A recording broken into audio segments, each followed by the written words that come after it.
pendant qu'ils étaient en train de le faire, il y a quelque chose qui s'est passé. Il y a eu un déluge qui est arrivé. Dieu a décidé de punir la terre et on a vu que les eaux ont submergé la terre. Je pense que tout le monde connaît l'histoire. Les eaux ont submergé la terre et Noé, par la grâce de Dieu, a pu échapper à ce jugement de Dieu et il a pu sauver sa famille, comme on dit, et le monde a été détruit. Le monde a été détruit. Et la Bible dit, ce qui arriva, c'est Dieu qui dit, c'est Jésus qui dit ça, ce qui arriva du temps de Noé arrivera de même à l'avènement du Fils de l'homme. Et en début d'année, le Seigneur nous a demandé de façon prophétique de nous intéresser aux anciens sentiers. Pour ceux qui ont suivi depuis l'enseignement de janvier, la parole disait, renseignez-vous à propos des anciens sentiers, demandez à ceux qui étaient avant vous quels sont les anciens sentiers. Lorsque vous allez les trouver, marchez sur ces anciens sentiers, vous trouverez le repos de vos âmes. Et quand Jésus dit cette phrase, il est lui aussi en train de nous emmener sur les anciens sentiers. En fait, il est en train de nous dire qu'il va avoir beaucoup de similitudes entre les temps qui vont précéder sa venue et le temps de Noé. Donc Jésus est en train de nous donner ici un code pour pouvoir discerner les temps et les saisons. Pour ceux qui ont toujours été passionnés par le discernement des temps et des saisons, voici ici une méthode qui est très simple pour pouvoir discerner les temps et les saisons. Pour pouvoir discerner certains événements même qui vont arriver dans les temps de la fin. Très facilement. Parce que Jésus a donné un signe majeur. Et le signe là, c'était que les événements qui se sont succédés au temps de Noé vont également prendre place. Mais comme vous le savez, l'Ancien Testament, c'est l'ombre des choses à venir. Ça veut dire que dans l'Ancien Testament, on trouve beaucoup de choses qui ne sont que des images de plusieurs choses qui doivent arriver dans les temps de la fin. Mais il y a beaucoup de similitudes entre ce qui doit arriver dans les temps de la fin et ce qui s'est passé au temps de Noé. Alléluia. Alléluia. Et l'un des éléments majeurs qui s'est passé au temps de Noé, c'est qu'il y avait une abondance de péché. Il y avait une abondance de péché. La Bible dit dans Genèse 6, verset 5, l'Éternel vit que les hommes commettaient beaucoup de mal sur la terre et que toutes les pensées de leur cœur se portaient constamment et uniquement vers le mal. Vous voyez ce que Dieu a remarqué? Le mal avait commencé à s'accroître. Dieu regretta d'avoir fait l'homme sur la terre et il eut le cœur peiné. Donc regardez la situation dans laquelle Dieu s'est trouvé. Dieu était peiné. Et Dieu s'est dit, j'exterminerai de la surface de la terre l'homme que j'ai créé, depuis l'homme jusqu'au bétail, aux reptiles, aux oiseaux, car je regrette de les avoir faits. Je regrette de les avoir faits. Donc on a vu ici qu'au temps de Noé, il y avait une abondance de péché. Il y avait une abondance de péché qui s'est tellement accrue jusqu'au point où le péché a atteint le stade de l'iniquité. Et Dieu a commencé à avoir en horreur les choses pour lesquelles il s'était écrié, cela était bon. Les choses qu'il a créées, y compris l'homme, et pour lesquelles il a dit, cela était bon là. Il a vu que ces choses ont commencé à aller dans tous les sens. Et si vous remarquez bien les temps dans lesquels on est, c'est la même chose qui est en train de se passer. Il n'y a rien de bon. Comme vous regardez la terre, il n'y a rien de bon. Tout est en train d'aller contre nature. Tout est en train d'aller contre nature. Il n'y a que l'abondance du mal. C'est ce qu'on remarque actuellement. Donc c'est rien de nouveau. Et c'est ce que Jésus avait dit. Ce qui arriva au temps de Noé arrivera de même à l'avènement du Fils de l'homme. Et il y a beaucoup d'événements comme ça pour lesquels on peut faire une lecture prophétique en s'appuyant sur l'histoire de Noé. D'accord? Ce soir, je vais faire sortir quelques éléments, mais je vais ouvrir une parenthèse que je vais refermer tout à l'heure. Vous allez voir que par exemple, au temps de Noé, il y a eu un déluge. C'était le signe du jugement de Dieu. Il n'entend plus carrément. Légèrement. C'était le signe du jugement de Dieu. Et les eaux ont commencé à remplir la terre. Et il y a une autre prophétie que j'aime beaucoup. Ça, c'est juste pour ceux qui sont passionnés de la lecture des temps et des saisons. La prophétie, il a dit que dans les temps de la fin, la terre sera remplie de la connaissance de la gloire de Dieu. Donc il y a deux manières de voir les choses. Au temps de Noé, les eaux ont submergé la terre et on pouvait voir ça comme le péché qui a abondé, qui a atteint son paroxysme, le mal qui a atteint son paroxysme. L'eau est venue pour détruire, donc on pouvait voir aussi que la destruction de Dieu était sur le point d'arriver. Mais pour ceux qui sont optimistes comme moi, qui savent que Dieu a toujours un plan de rédemption, l'eau là aussi peut symboliser une émergence de la connaissance de Christ. Alléluia. Et Jésus avait promis ça. Il a dit à Daniel que dans les temps les derniers, plusieurs liront et la connaissance augmentera. Et la Bible dit à propos de la connaissance que de même que le fond des mers est rempli des eaux, de même aussi la terre sera remplie de la gloire de Dieu. Donc dans les temps de la fin, il ne va pas avoir seulement que le mal qui va s'accroître. Mais il va avoir aussi la gloire de Dieu qui sera visible. Alléluia. Les eaux du déluge là, ne représentaient pas seulement le mal qui allait abonder sur la terre. Ça ne représentait pas seulement la destruction de Dieu. Ça représentait aussi la gloire de Jésus. Alléluia. Et je suis parmi ceux qui croient fermement que là où le péché a abondé, la grâce aussi a surabondé. Ah, alléluia. Là où le péché a abondé, la grâce a surabondé. Là où le péché a abondé, la grâce a surabondé. Et si l'iniquité est en train, dans ces temps dans lesquels nous sommes, en train de s'accroître, je crois qu'il y a ce qu'on appelle la grâce de Dieu qui est en train de surfer au-dessus du péché. C'est pourquoi j'aime cette parole de Jésus. Ce qui arriva au temps de Noé arrivera aussi de même à l'avènement du Fils de l'homme. Il y avait les eaux. Mais sur cette eau, il y avait la grâce. Il y avait l'arche. Les soupras à les glaces. Il y avait les eaux qui symbolisent le péché. Mais sur cette eau, la grâce avait réussi. Alléluia. La grâce avait réussi à surabonder.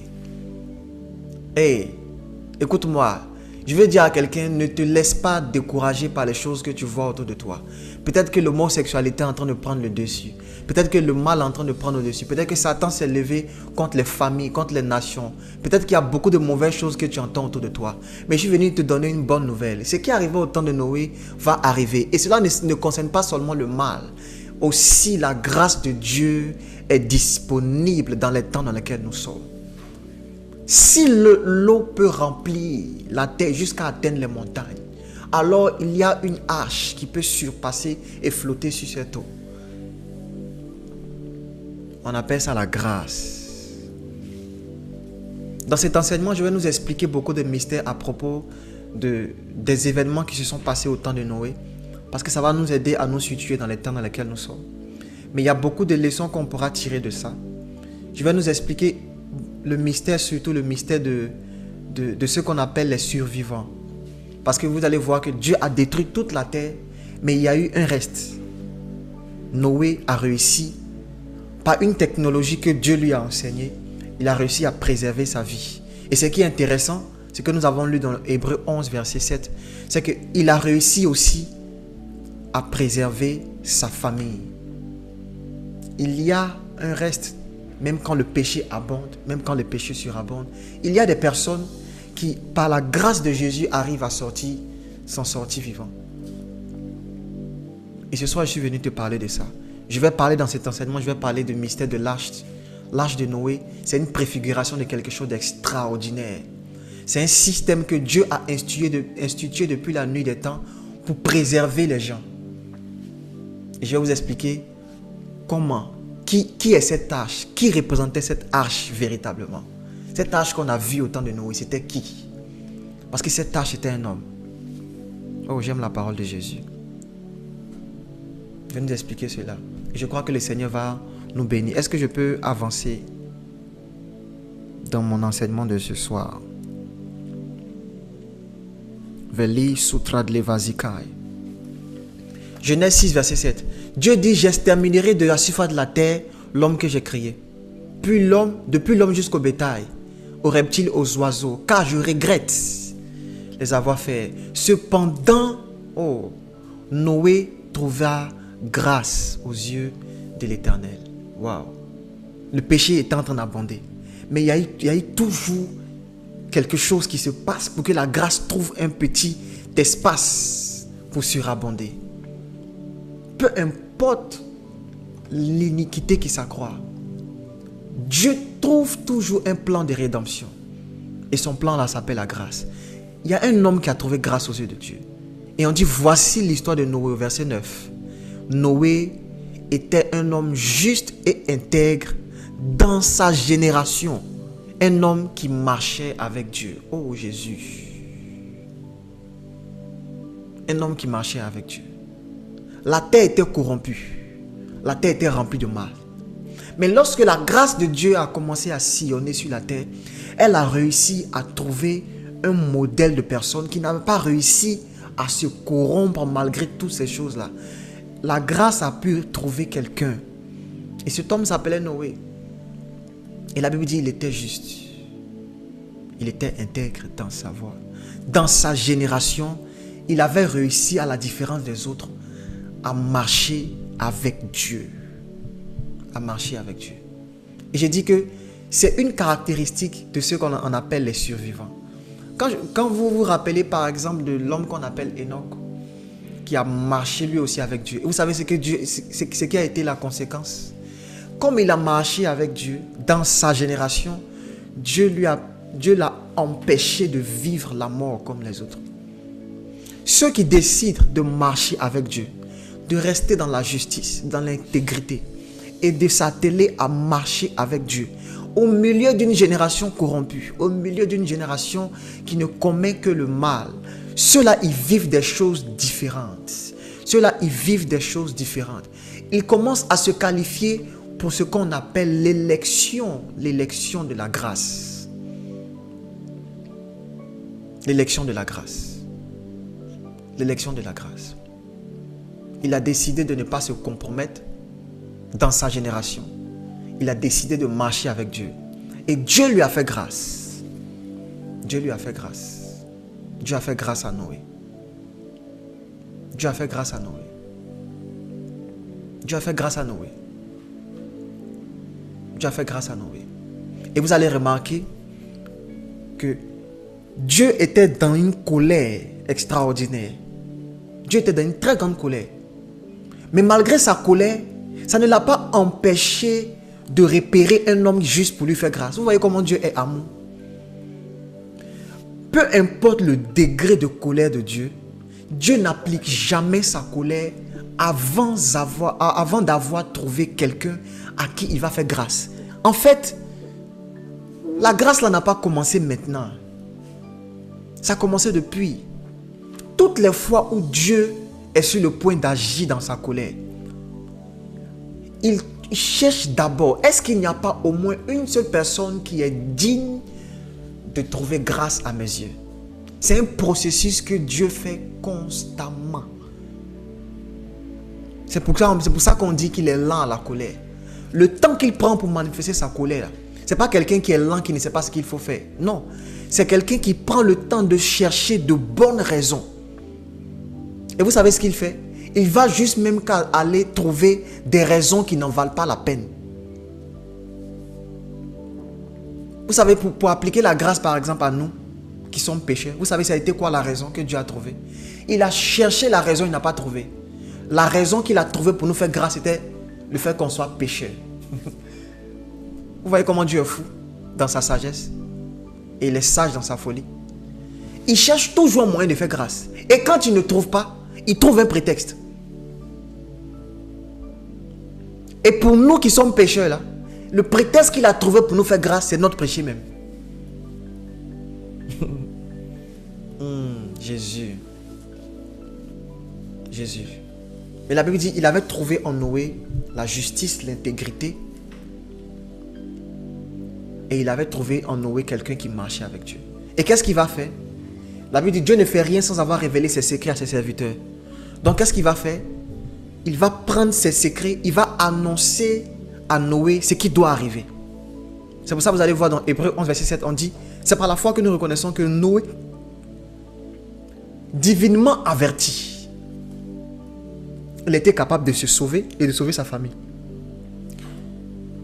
Et quand Jésus disait, ce qui est arrivé au temps de Noé va arriver aussi à notre temps. Il est en train de dire, les hommes étant en train de vivre leur vie normalement, comme alors qu'on est là. Il y a beaucoup de choses qui sont en train de se passer dans le monde spirituel, desquelles on est ignorant. Mais pour ceux qui vont trouver grâce aux yeux de Dieu, ce que Dieu va faire, c'est qu'il va prendre ses secrets, ses plans pour les temps dans lesquels on est, il va expressément leur révéler cela. Pour qu'ils soient capables de se sauver eux et de sauver leur famille avec eux. Pour ceux qui vont trouver grâce aux yeux de Dieu, le Dieu qui ne fait rien sans avoir révélé ses secrets à ses serviteurs, va venir vers eux, va par le moyen divin les avertir, afin qu'ils soient capables de se sauver, de se préserver et de préserver leur famille avec eux. Dieu a toujours fonctionné comme ça.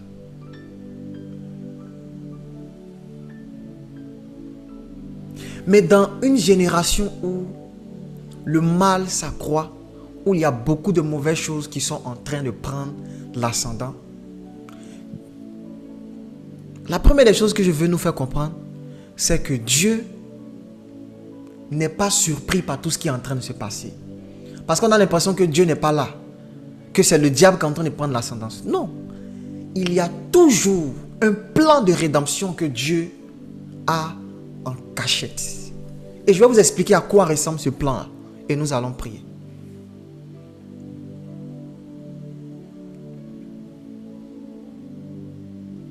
Est-ce qu'on peut lire? J'espère qu'on est ensemble.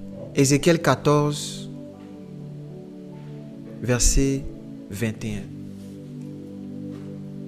Ézéchiel 14, verset 21. Est-ce qu'on peut voir ça ensemble? Veli sutradle vaziko shetovakai. Ézéchiel 14, verset.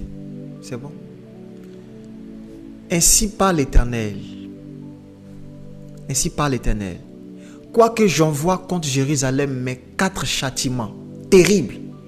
Donc on est en train de parler d'un jour de vengeance de l'Éternel. Et Dieu lui-même, il explique qu'il a 4 châtiments terribles qu'il garde en réserve. Il dit, si j'envoie mes 4 châtiments terribles, et il les cite, l'épée, la famine, les bêtes féroces et la peste. Regardez comment notre Dieu est un Dieu puissant. La Bible dit que c'est une chose terrible que de tomber sous le jugement de Dieu. Il dit, si j'envoie mes quatre châtiments terribles, pour en exterminer les hommes et les bêtes, il y aura néanmoins un reste qui échappera. Oh, regardez comment Dieu est bon. Il y aura néanmoins un reste qui échappera. Des fils et des filles. Oh, regardez la bonne nouvelle. Il dit, même si je me mets dans ma plus grande colère, il va avoir, comme au temps de Noé, il va avoir un reste. Il va avoir un reste. Il va avoir un reste qui en sortira.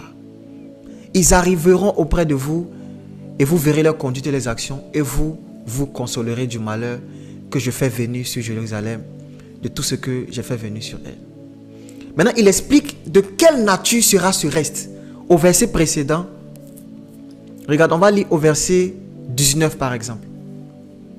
Au verset 19, il dit, oui, si j'envoyais la peste dans ce pays, si je répandais contre lui ma fureur par la mortalité, pour en exterminer les hommes et les bêtes, et qu'il eut au milieu de lui, donc au milieu du peuple, Noé, Job et Daniel, l'Éternel dit, je suis vivant, dit le Seigneur, il ne sauverait ni fils ni fille, mais il sauverait leur âme par leur justice.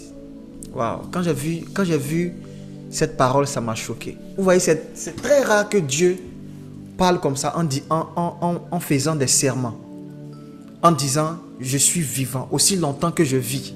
Quand Dieu parle comme ça veut dire que c'est une parole qui est certaine, une parole qui est éternelle, une parole qui est juste et qui ne va jamais manquer de s'accomplir.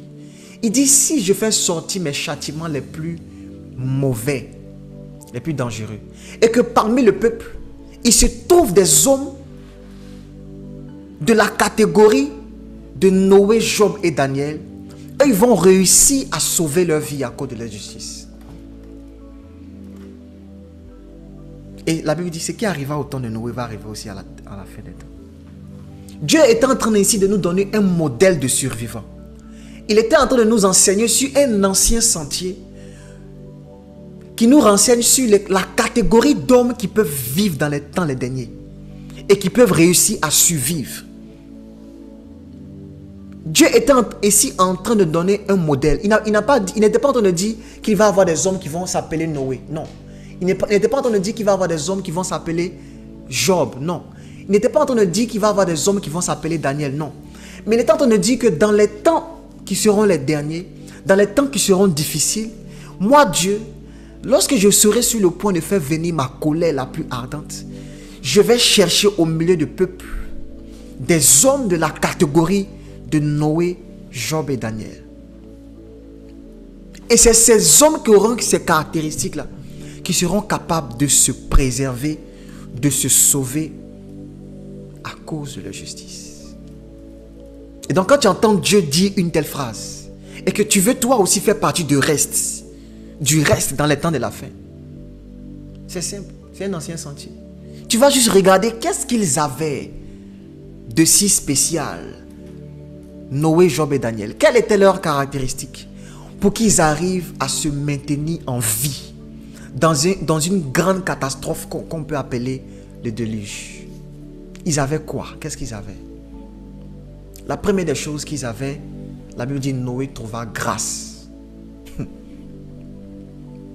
Ils avaient juste reçu la grâce de Dieu. C'est ce qu'il faut pour pouvoir rester en vie dans les temps dans lesquels nous sommes. Pour pouvoir se sauver, pour pouvoir faire partie de ceux qui sont les survivants. Il faut juste être bénéficiaire de la grâce de Dieu.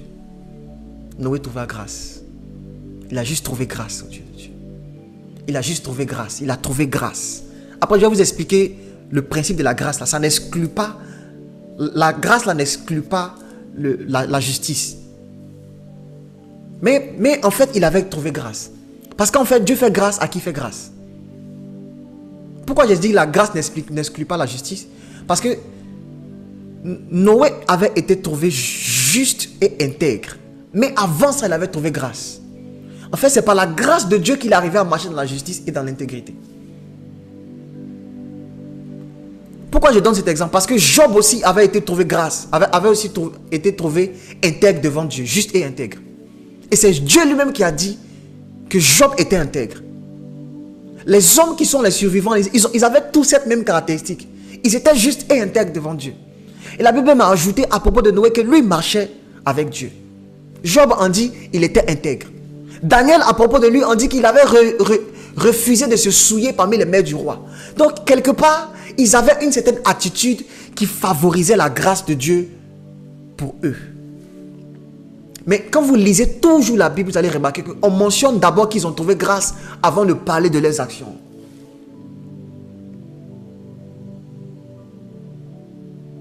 Trouva grâce.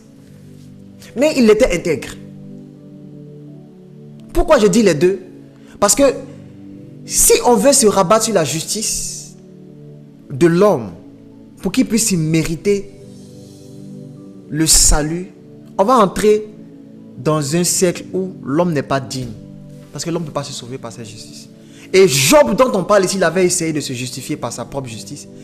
Et cela a enflammé la colère de Dieu. Mais la grâce dont on est en train de parler là, c'est Noé a trouvé grâce aux yeux de Dieu. Pas à ses propres yeux. C'était aux yeux de Dieu. Aux yeux de Dieu.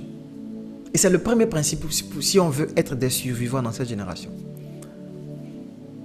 C'est de trouver grâce aux yeux de Dieu. Trouver grâce aux yeux de Dieu. Et c'est la méthode par laquelle Moïse lui-même il a échappé au jugement de Dieu. Parce que Moïse, il était venu donner la loi. La loi, c'est ce qui venait juger. Et Moïse, il a échappé au jugement de Dieu comment? En demandant grâce. Il dit, si j'ai trouvé grâce à tes yeux, si j'ai trouvé grâce à tes yeux. Donc quelqu'un qui est venu avec la loi, mais qui parle de la grâce. Parce qu'il savait que le seul moyen de rester en vie dans les temps dans lesquels nous sommes, c'est d'être bénéficiaire de la grâce de Dieu. Elle bénéficiait de la grâce de Dieu. Mais il s'était trouvé aussi juste et intègre. Parce que quand la grâce de Dieu vient chercher des hommes, elle cherche aussi des personnes qui ne vont pas se compromettre.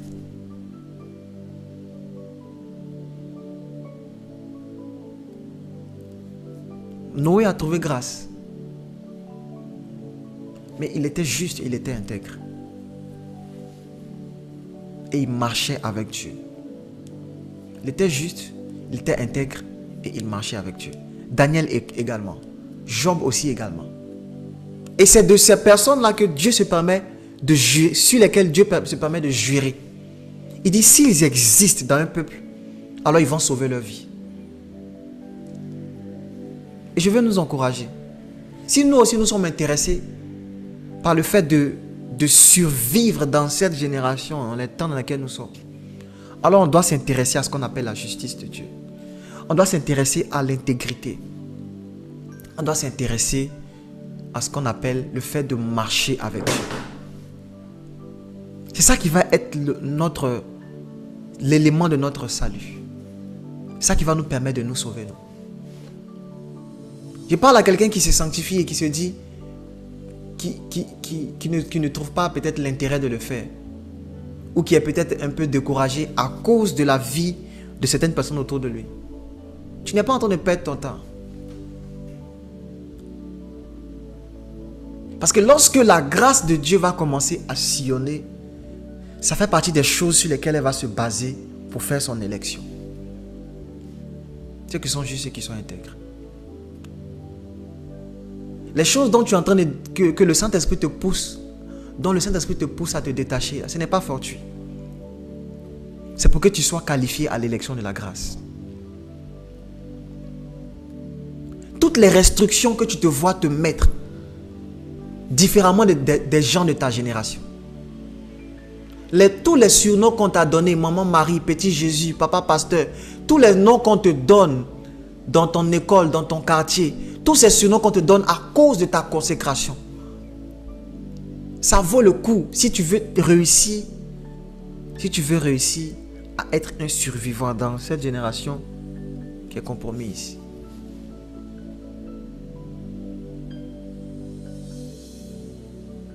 Tu n'es pas en train de te sanctifier juste pour rien. Parce que ça va, finalement, c'est ce qui va être le prétexte de Dieu. Le prétexte de Dieu. Pour te faire vivre des choses extraordinaires avec lui. Enoch, il a marché avec Dieu. Vous savez ce qui lui est arrivé? C'est qu'on ne le vit plus. Oh, parce que Dieu le prie. Il y a une dimension, quand tu marches tellement avec Dieu, que tu finis par être invisible des hommes. Il y a des endroits où on va te chercher, on ne va plus te voir. Parce que tu es occupé à marcher avec Dieu. Les gens vont te dire, mais on ne te voit plus ici, tu ne fais plus ça. En fait, Dieu t'a pris. Il t'a envoyé dans une autre sphère. Il te rend invisible à certains endroits. Et certaines choses dans lesquelles on ne peut plus te retrouver. Parce que tu marches avec Dieu. Je suis venu encourager ma génération. Tu n'es pas en train de perdre ton temps. Tu n'es pas en train de perdre ton temps. Ce qui est arrivé au temps de Noé va aussi arriver. Mais Dieu nous a donné exactement le modèle de personnes qui vont réussir à se sauver eux et à entraîner avec eux leur famille. Ce sont des personnes qui vont avoir les caractéristiques de Noé, Job et Daniel.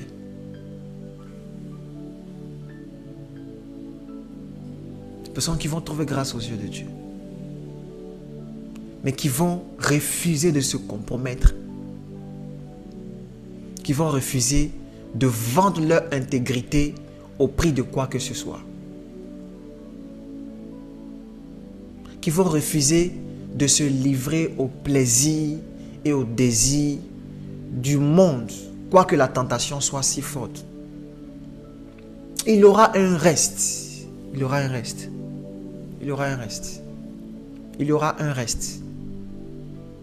Et pour ceux qui sont dans l'esprit Et c'est la raison pour laquelle le Saint-Esprit m'a demandé de parler de ce message.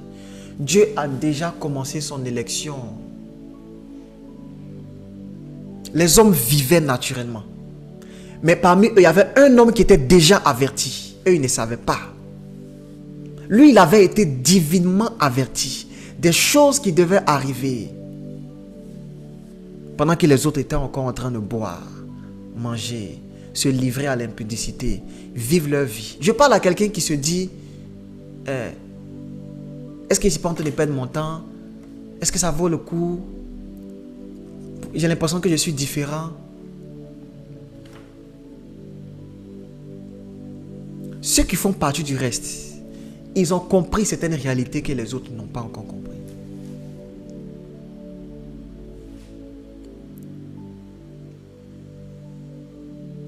Donc il était au milieu d'eux, mais lui il avait été divinement averti des choses qui doivent arriver. Et le Seigneur m'a dit que dans les temps dans lesquels nous sommes, et surtout dans cette saison, il a déjà commencé à le faire. Mais je viens de façon prophétique encore renforcer cette parole prophétique. Dieu se cherche des Noé. Il se cherche des Daniel. Et il se cherche des Job. Qui vont réussir au milieu de ces troubles à cause de leur justice, comme dit la parole de Dieu. Mais surtout à cause de la grâce de Dieu. Ils vont réussir à se préserver. Ils vont réussir à se préserver. Je prie pour toi qui es au son de ma voix. Je prie et je déclare que tu fais partie de cette génération au nom de Jésus. Je n'ai pas entendu quelqu'un dire Amen. J'ai dit, tu fais partie de cette génération au nom de Jésus. Tu fais partie de cette génération au nom de Jésus.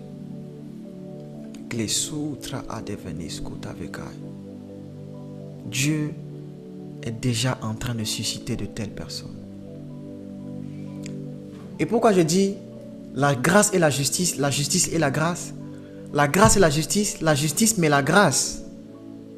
Parce que la justice dont on est en train de parler ici, là, ce n'est pas une justice qui est par rapport aux œuvres. Hébreux 11, verset 7. Il a été héritier, Noé a été héritier d'une justice qui s'obtient par la foi. Vous voyez? On n'est pas en train de parler d'une justice qui est par rapport aux œuvres. C'est pourquoi j'ai parlé de la grâce. Donc, ceux qu'on appelle les justes, là, ce n'est pas d'abord ceux qui font ou ceux qui ne font pas. Ce n'est pas d'abord ça. C'est ceux qui croient. C'est ceux qui croient ou ceux qui ne croient pas. Je ne sais pas si tu te rappelles, il y avait un centenier qui gardait Paul et Silas. Quand ils ont été délivrés et tout, il a eu peur, il leur a demandé qu'est-ce que moi il peut faire pour être sauvé. Ils lui ont dit quoi? Ils lui ont dit, crois au Seigneur Jésus et tu seras sauvé. Non seulement toi, mais aussi ta famille. Ils étaient en train de lui introduire ici le mystère de l'arche. Ah. Il est en train de lui dire que tu peux toi aussi être héritier de cette justice qui ne s'obtient pas par tes œuvres, qui ne s'obtient pas par mérite. C'est vrai, c'est certes une justice. Oui, c'est une justice. Oui, c'est une justice. Oui, c'est une justice, mais qui s'obtient par la foi. Si seulement tu peux croire en Jésus, alors tu deviens automatiquement héritier de cette justice. À tous ceux qui croient en son nom, elle donne un certain pouvoir de devenir. Ça veut dire, tu crois simplement et tu deviens juste. Tu deviens juste. Tu deviens juste. Tu deviens juste. Je ne sais pas, hein, mais je parie que ce n'est pas Noé seul qui a entendu la voix de Dieu. Je parie. Mais la Bible dit que Noé, Hébreux 11, verset 7, la Bible dit que Noé, divinement averti, mais la Bible ajoute, animé d'une crainte respectueuse. Tu as vu la différence entre lui et les autres? C'est que lui, à la différence des autres, il avait une crainte respectueuse de Dieu. Il croyait. Il craignait Dieu. croyait en Dieu. La justice dont on entend parler, ce n'est pas la justice qui vient par les œuvres. Si seulement tu crois, tu seras sauvé, toi et ta famille. C'est une justice qui s'obtient par la foi en Jésus. Par la foi en Jésus. Et je veux te dire ici, si toi aussi, tu crois en Jésus, tu fais partie de ceux qui sont dans cette génération de reste dont Dieu parle. Et vous allez voir, dans les temps de la fin, Dieu a simplifié les choses. Ce qui arriva au temps de Noé arrivera aussi. Le seul moyen d'échapper, c'est de croire en Jésus. Vous voyez cette chose simple là. Il y a encore beaucoup de personnes qui luttent avec. Toi, quand il te dit ça, peut-être que ça ne te dit rien. Mais il y a beaucoup qui croient en Jésus. Je ne dis pas croire en Dieu, parce qu'il y a une différence entre croire en Dieu et croire en Jésus. La Bible dit, vous croyez en Dieu, vous faites bien, parce que les démons aussi croient en Dieu et puis ils tremblent. Donc croire en Dieu, ce n'est pas croire en Jésus. Hein? Mais croire en Jésus pour être sauvé, c'est si difficile que ça. Mais Dieu a décrit la catégorie des personnes qui vont réussir à se sauver. Mais quand j'ai commencé à étudier Noé, Job et Daniel, j'ai fait une remarque. J'ai chuté par ça. Ils avaient réussi la grâce de Dieu. Ils étaient trouvés intègres, justes. Et ils marchaient avec Dieu. Oh, j'aime cette expression. Ils marchaient avec Dieu. Ils marchaient avec Dieu. Ils marchaient avec Dieu. Ils marchaient avec Dieu. Mais quand tu t'en vas étudier l'histoire de Noé, tu vas voir que la justice que Noé a reçue de Dieu là, ça l'a permis non seulement de se sauver, mais il a réussi à sauver sa famille. Il a réussi à sauver sa famille. Et ça allait plus loin. Il s'est sauvé lui. Il a sauvé sa famille. Il a même sauvé sa famille éloignée. Lui seul, il a cru. Mais il a réussi à sauver sa famille éloignée. Les maris et les femmes de ses enfants. Mais ça allait plus loin encore. Regarde, il a réussi même à sauver des animaux. Vous voyez comment les hommes sont incrédules? Toi, homme, tu n'arrives pas à croire, c'est l'animal qui croit. Mais Noé, juste par sa justice, a été capable de sauver sa famille. Et ça allait plus loin. Sa famille éloignée, jusqu'à son environnement, a été aussi préservé. Oh, combien est grand la puissance de la justice de Dieu. En fait, Noé n'avait pas reçu seulement la justice de Dieu. Il était lui-même devenu la justice de Dieu. Ça veut dire qu'il était devenu le prétexte par lequel Dieu avait décidé de sauver les hommes. Vous pensez que Dieu est fou? Dieu ne voulait pas sauver un seul homme. La Bible dit son désir, c'est que tous soient sauvés. Mais quand il cherche parmi les hommes et il trouve un seul homme, pourquoi Dieu est content? Parce qu'il a enfin trouvé un prétexte pour sauver tout le monde. Oh, l'amour de Dieu. Et il commence à dérouler une chaîne. Quand il trouve un homme, il commence à dérouler la chaîne de la justice. Il peut expliquer ça? Il prend celui qui a trouvé grâce là. Et il cherche qui sont ceux qui sont reliés à lui dans son environnement immédiat. Et Dieu prend la personne qui a trouvé grâce comme prétexte pour tirer tous les autres, pour les ramener aussi à lui.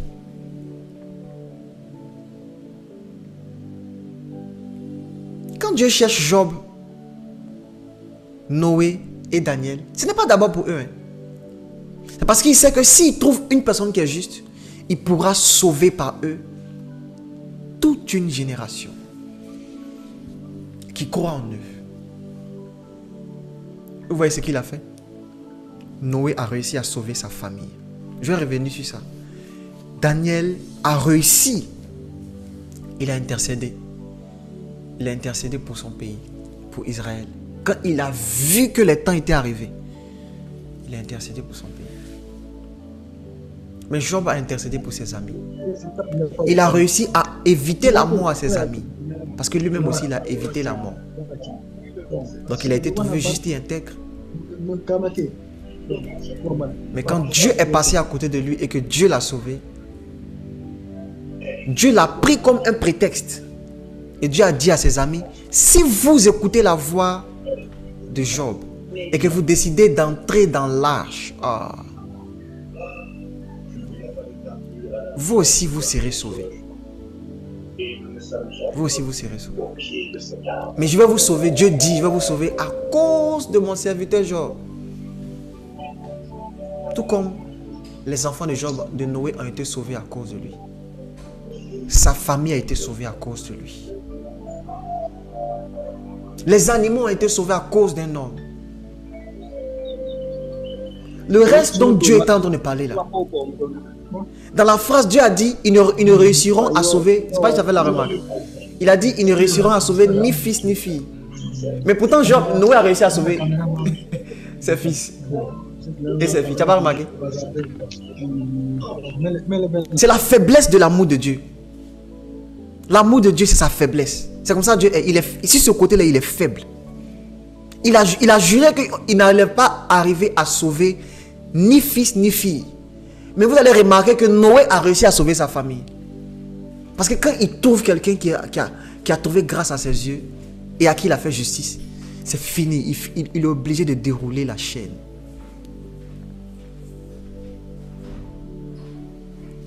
Tu peux trouver, il y a un passage pour moi qui dit, si par l'offense d'un seul, tu peux trouver ça? Trouve ça. Écoutez-moi les amis, c'est ça le mystère de la grâce de Dieu. C'est comme ça Dieu a opéré toute sa vie, mais depuis l'éternité. C'est comme ça que Dieu a fait pour préserver des hommes. C'est comme ça qu'il a fait pour préserver des hommes. C'est le secret de Dieu pour la préservation des races, des familles, pour la préservation de certaines valeurs. Son secret pour préserver certaines valeurs, certains hommes, certaines races, ça a toujours été de trouver des hommes justes. À cause de qui il va faire grâce aux autres. Il a toujours fonctionné comme ça. Et si vous voulez que j'anticipe, toutes les fois où vous allez voir Dieu préserver, vous allez toujours voir l'arche à côté. Toujours. Il n'y a jamais eu préservation sans arche. Est-ce que vous savez par exemple que Moïse a été préservé dans une arche quand il était petit? La Bible dit que sa maman l'a mis dans une caisse et puis l'a mis sur l'eau pour qu'il échappe au jugement. Quand vous lisez dans le livre de Genèse, vous allez voir que ce que Dieu a demandé à Noé de construire aussi, c'était une caisse. On va revenir sur ça. Tu peux mettre le passage? Si par l'offense... Oh, c'est quel passage? Romains 5, verset 17. La Bible dit, si par l'offense d'un seul, la mort a régné par lui seul. Attends, je vais bien lire. Je vais bien lire ça pour vous. Pour que vous compreniez comment c'est puissant. Si par l'offense d'un seul, la mort a régné par lui seul, à plus forte raison, ceux qui reçoivent l'abondance, l'abondance de la grâce et du don de la justice, régneront-ils dans la vie par Jésus-Christ, lui seul. Par Jésus-Christ, lui seul. Regardez ce qu'il est en train de dire ici. Au suivant, vas-y. Ainsi donc, comme par une seule offense, la condamnation a atteint tous les hommes.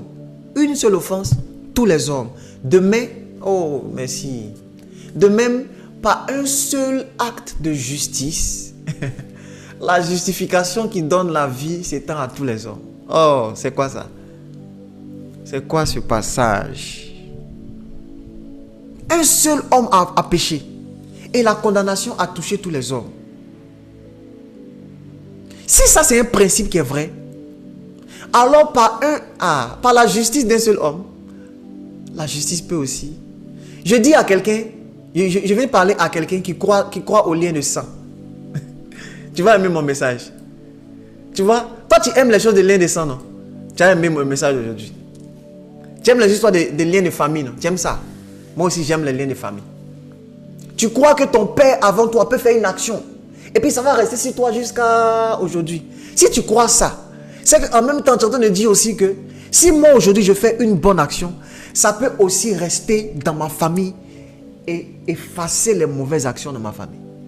Tu vois comment Paul a présenté les choses? Il a présenté de façon simple.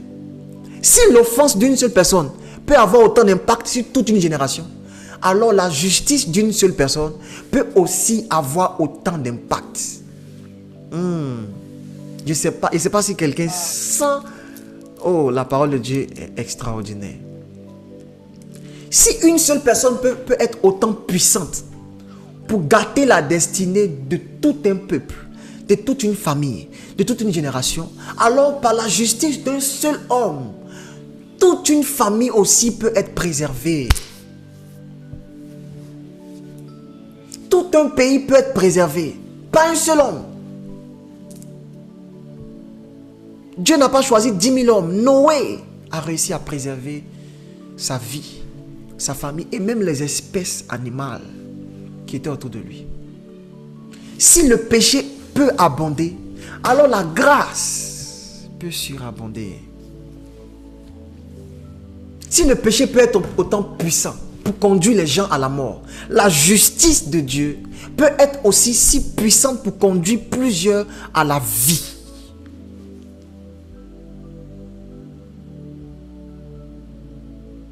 S'il est vrai que dans ta famille, la colère se transmet de père en fils, de fils en père, alors si toi tu commences à marcher dans la maîtrise de soi et dans l'humilité, cette justice que tu es en train d'appliquer dans ta vie pourra être aussi le prétexte par lequel Dieu va éradiquer cette malédiction dans ta vie, dans ta famille. Si des gens avant toi ont posé des actions et cela a condamné ta famille à un certain niveau de pauvreté, un certain niveau, je ne sais pas qui, mais on peut le tracer dans l'histoire que c'est un homme un jour qui est parti adorer une eau. Et à cause de ça, il y a une alliance qui s'est faite. Ah, je dis le mot. Il y a une alliance qui s'est faite entre lui et les esprits qu'il a adorés, en sorte que, en tant que représentant légal d'une famille, tous ceux qui vont venir après lui vont aussi subir les mêmes conséquences de son action. Si c'est possible, du côté négatif, pourquoi est-ce que Dieu ne va pas aussi lui aussi appliquer ce principe pour préserver les familles, pour préserver les nations? Si quelqu'un peut pécher et puis va gâter la destinée de plusieurs personnes, pourquoi pas moi je vais m'appliquer à la justice, marcher dans la sanctification, dans l'intégrité. Moi, à la différence des autres, je vais marcher avec Dieu. Et à cause de moi, Dieu va préserver ma famille.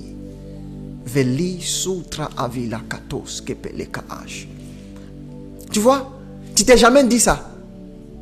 Tu t'es jamais dit ça. Tu t'es jamais dit que à cause de toi, Dieu peut préserver ta famille. Mais quand tu penses à tes aïeux là, tu crois que à cause d'un parent là-bas, ma vie est gâtée aujourd'hui. Tu peux croire ça.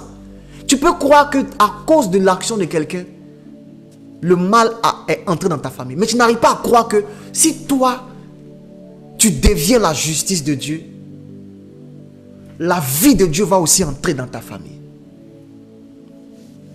C'est ce que Paul est en train de dire. Si c'est un principe qui marche, si ça a été possible par un seul homme, alors il n'en faut pas deux, il n'en faut pas trois. Un seul homme suffit pour que la vie de Dieu... On peut remettre le passage? Oh, j'aime Jésus. Est-ce que ce message est en train de révolter quelqu'un? Si il suffit d'une seule personne pour sauver toute une famille, pourquoi je vais attendre que ce soit quelqu'un d'autre? Pourquoi ça va être quelqu'un d'autre? Quelqu'un peut qui est avec moi, c'est de moi qu'il s'agit. Comme par une seule offense, la condamnation a atteint tous les hommes, tous. De même, par un seul acte de justice, la justification qui donne la vie, la justification qui donne la vie, s'étend à tous les hommes. Bien sûr, il est en train de parler de Jésus. Il est en train de parler de Jésus. Mais il était aussi en train de parler de nous. Parce que Jésus était de la catégorie de Noé. Ceux qui arrivent à se préserver et à préserver tout un peuple avec eux, ils sont de la nomenclature de Noé. Et Jésus en faisait partie. C'est pourquoi je vous disais que quand Dieu vient jurer comme ça, il a dans sa tête un modèle d'homme qui viennent préserver. Et vous savez pourquoi Moïse a réussi à faire sortir Israël du peuple d'Égypte? C'est parce que lui aussi, il avait les caractéristiques de Noé. Bon, pour rester un peu cohérent, je vais dire que Noé avait les caractéristiques de Jésus. Parce que le modèle parfait, c'était Jésus. Le modèle que Dieu avait dans son esprit, d'homme qui pouvait vivre sur la terre, se préserver et préserver plusieurs avec lui, c'était Jésus. Mais c'est parce que Noé réussissait à respecter ce critère. Daniel réussissait à respecter ce critère. Job réussissait à respecter ce critère. Et si toi aussi, tu réussis à respecter ce critère, tu peux être la raison pour laquelle Dieu va préserver ta famille. Je vais te dire ceci ce soir. Le reste dont il s'agissait ici, là, tu en fais partie. Et pour que tu saches quel est le pouvoir qu'un seul homme peut avoir, regarde ce qui est arrivé à cause d'un seul homme, Noé. Un seul homme a réussi à préserver sa famille. Un seul homme, les amis, un seul homme, un seul homme.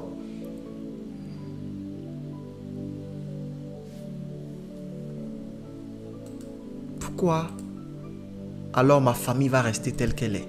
S'il suffit d'un seul homme, s'il suffit qu'un seul homme se prédispose à se laisser avertir par Dieu, à se laisser animer d'une crainte respectueuse de Dieu et à obéir aux instructions de Dieu pour mettre en place un système de préservation, s'il faut qu'un seul homme, alors c'est que ma famille ne peut pas rester telle qu'elle est.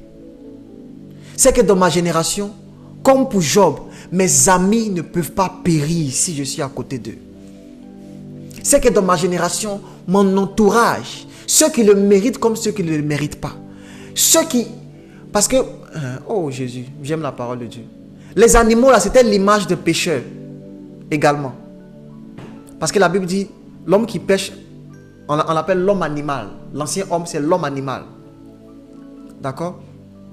Donc le fait qu'il soit capable de préserver aussi les animaux, c'est une préfiguration du fait que nous aussi dans notre génération, on peut aussi sauver même les pécheurs. Ceux qui sont encore à l'état animal. Mais un seul homme. Dis avec moi, c'est de moi qu'il s'agit. Je refuse d'être dans cette génération et de voir ma famille mourir telle qu'elle est. Ce mois-ci, on va parler spécifiquement des familles. Mais je veux que tu entendes par famille là, tout groupement auquel tu appartiens. On va parler de nos familles, nos familles directes, parce que le Seigneur nous a demandé de prier pour les familles.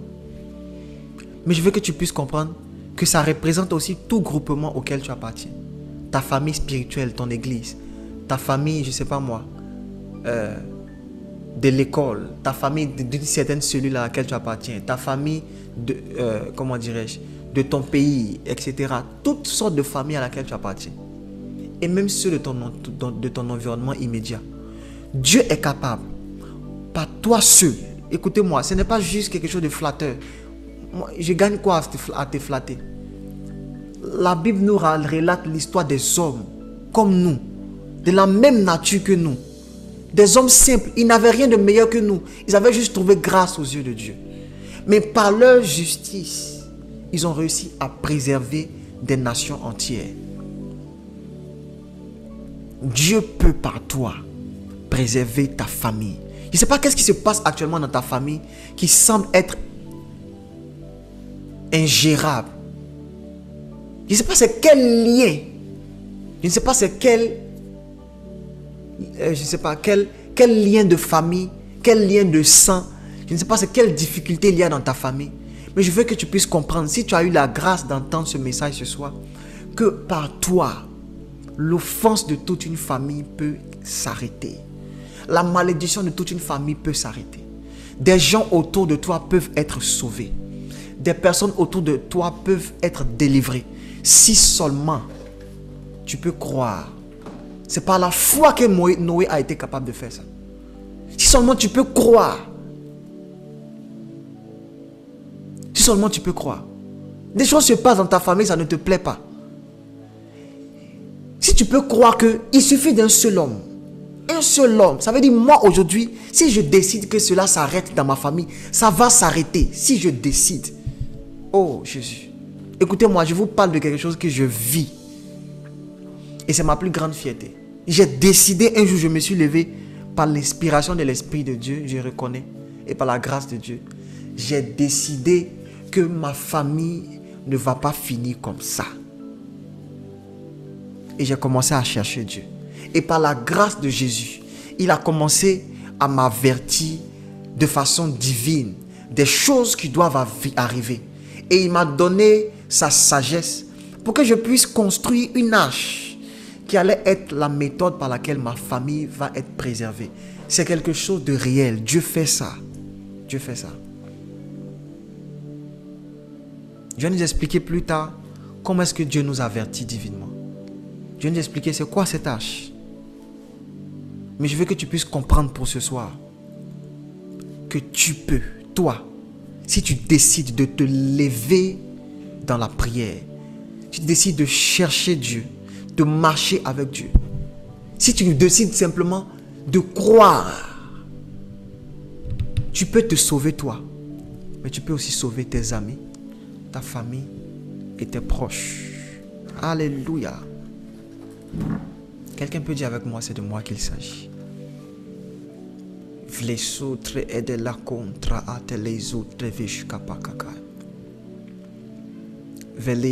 qu'on peut prier pendant quelques minutes? Est-ce qu'avec votre permission, on peut prier pendant quelques minutes? Vele kobula sateke bukaje. Radlis ka ateke. Zito montra tabakai. Donne mon piano s'il te plaît. Chante les outres de lever. Est-ce que là où tu es, si ça ne vous dérange pas, on va tous ensemble activer nos micros. Juste pendant 1 minute, on va prier ensemble. On va dire, Seigneur, dans cette génération,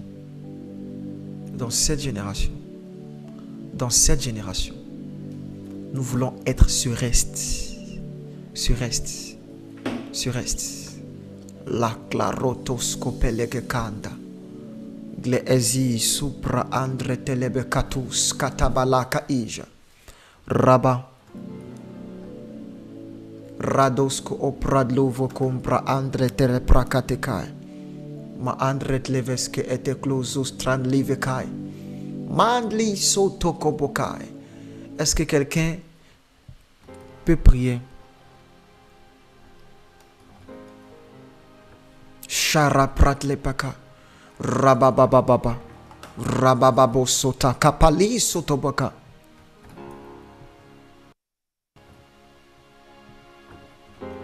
Shapradi zumukapaka. Rabababa kunzu pra atelizu tabakai. Zelibokanu veleka. Rababos ketelebekai. Ilebukama mbunde kepeka. Jésus, razotre clé de bekabaka. Rababeli koboka. Ilevena satalama. Je refuse que dans ma génération, des personnes meurent. Je refuse que ma famille finisse comme ça. Je refuse que les choses ne finissent comme ça. Je refuse. Je refuse. Raconte les bukate. La zeton regles kupra akatamba. Rabababo kon brotoboko bokai. Mandro devele bokai. I am a soldier on the battlefield, waiting to hear the voice of my commander. Jesus, if you call my name, I will answer a billion times. I am a soldier at the battlefield, waiting to hear the voice of my commander. Jesus, if you call my name, I will answer a billion times. Who is calling my name? Oh, Shibili Aluleva. Jesus, if you call my name, I will answer a billion times. Est-ce que quelqu'un peut prier? Who is calling my name? Oh, Shelebokana. Jesus is calling my. Les autres atevesh. Jesus, if you call my name. Oh Jésus. Yebelean subunu kabash. Yebelean. Diminue ma voix dans mon casque. Yebelean shata kabaratuske epe.